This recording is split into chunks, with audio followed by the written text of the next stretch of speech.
दोस्तों, मैं जई हूँ। आइए मेरी कहानी सुने। एक दिन ज़ेब्रा पार्क में खेल रहा था। इसी पार्क में उसका दोस्त ज़राफ़ा भी आया।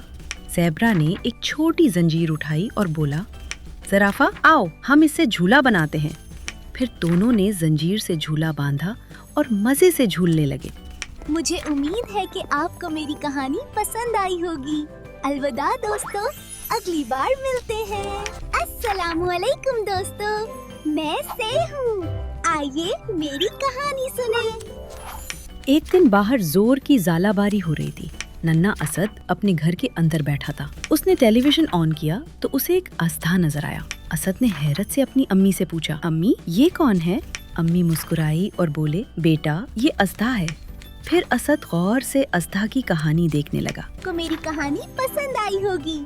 अलविदा दोस्तों, अगली बार मिलते हैं।